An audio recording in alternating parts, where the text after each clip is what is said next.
Hello everyone and welcome to today's Tanya Shiur. Today is Tes Zayin Eir. We are holding in the middle of chapter 48, Parak Mem Ches. We're getting close to the end of Lakotei Amarim. And the Alter Rebbe is speaking about the two types of way Hashem expresses himself, or the way Hashem relates to the world. There is Sevev Kalaman, which is a, you could say a higher way, because Hashem relates, because he's not really getting involved, he's more surrounding the world. And then there's Mamala Kalaman, getting involved in every detail in the world. So now we're going to explain a little bit about Sevev Kalaman, the higher way, which is surrounding the world. Sevev, right, like a circle, Sevev. So now we're going to explain, and we're also going to give a very practical mashal.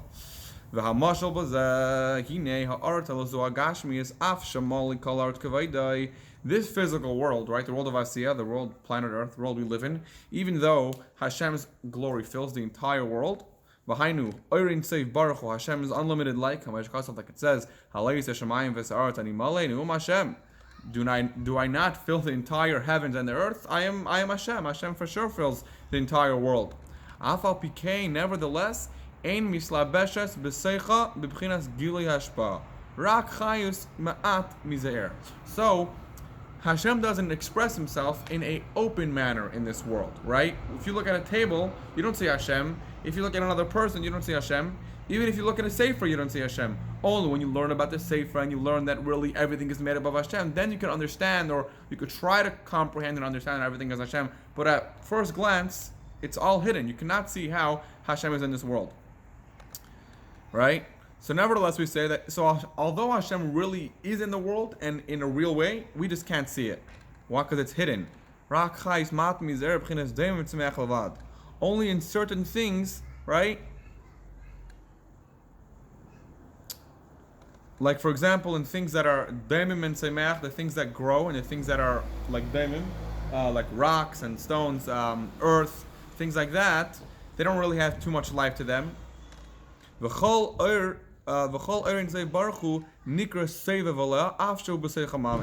So Hashem's light, although it's completely involved in that thing, it's still called Sevev, surrounding that thing. Why? Because it's not in a revealed way, at least. It's not in that thing in a revealed way. Because Hashem's ashpa is not misgalim, it is not revealed in that thing. So when you look at a rock, when you look at a tree, you don't really see Hashem's light in that tree, right? You just see a tree with leaves and apples, and right. Even if you watch the tree for 3 days straight and you watch how it grows and the flowers blossom and the leaves grow, still you don't see Hashem's light in the tree so much. When you look at a person, an animal, then you can see a little bit of a spark. There's a human there. There's a life there. When you look at a tree, you don't really see, and for sure a rock, you don't really see too much life in there. It's there, but it's hidden. Right? So the reason why we're calling this level Sevev or Makif Kalaman, right? Makif means to surround, the same idea as Sevev. So why are we calling it Makif? Because anything which is hidden, right? Let's focus on this point right now. Everything which is hidden, or anything which is hidden, we refer to as Makif, that it surrounds the thing. We're going to explain that right now. Why?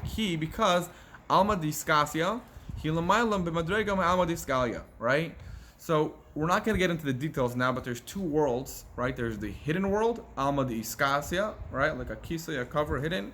And then there's Alma di Isgalia, Gilui, revealed world, which is a much, you could say lower world. They're both very high, obviously. But Alma di Isgalia is the way things are when they're revealed. Alma di Iskasia is the hidden world, the things that are the way they are hidden in the world. So this rock, this tree, right, that has Hashem's light in it, why is it called, it's being given light from the level of Makif, Hashem's higher level of being Makif, right? What does it mean that Hashem is surrounding the thing? What does that mean?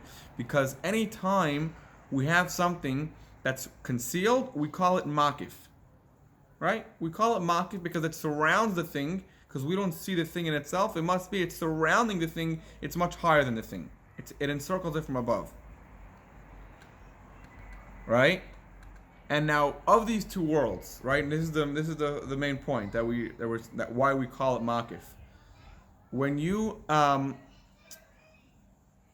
which world is higher, the concealed worlds or the revealed worlds? What are you going to tell me? For sure, the concealed world, right? Things that are concealed are much higher. That's why we can't see them. They're concealed, right? So because it's a much higher world, it's higher, right? It's a higher world. Therefore, we call it makif. It surrounds the thing. It's higher than the thing because it's comes from a higher world. And that's why we call it makif and soiviv. Now we're going to give a little bit of example. Now we're going to give an example of to help us physical human beings understand, because that may have been a little bit high to understand, a little bit hard to understand. When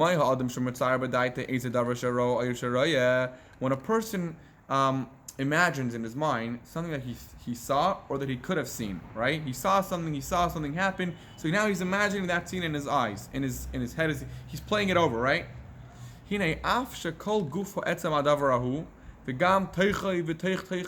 though that entire thing, that entire scene, that entire object, whatever he's imagining, is where he is all in his head right now. He's having it in mind completely. Because he either has seen it before or he's seeing it now, right?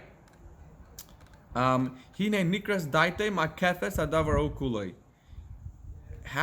do we express that act of him doing something? Oh, we say his mind is encompassing that thing. It's surrounding that topic, that idea, that thought, that picture, that image, whatever it is. And this thing is surrounded by his mind. So his mind surrounds this concept. But is his mind actually surrounding that thing? I mean, let's say the thing he saw was a bird, right? So is his mind actually surrounding the bird? And is the bird, right, the bird that's flying outside, is it actually surrounded by his brain? No, it's not in physicality. It's not how it works. But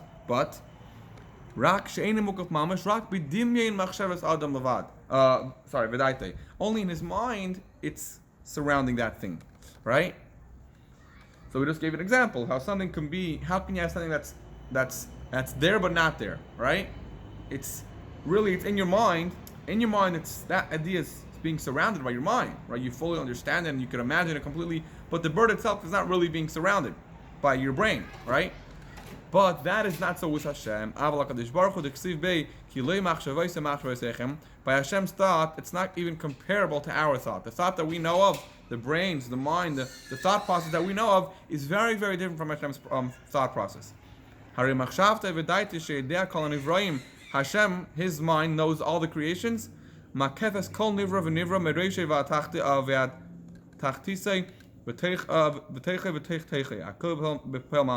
Hashem, His mind is actually surrounding that creation physically, right? We don't see it, but it's, I don't know if maybe the word physically is not a good idea, not a good choice of word, because if it was physical, we'd be able to see it, because we could see physical things. But it's, a better word would be actually. It is actually being surrounded by Hashem. We can see it because we're not on that level. But Hashem is surrounding each and every being. So in short, we gave an example of how Hashem gives life to things on the level of Seviv, Makif, and why we call it Makif, why we're calling it surrounding, because it's hidden, right?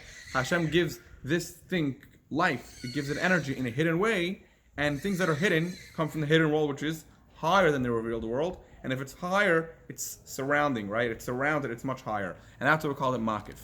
And that concludes today's Tanya. Shkayach for joining once again.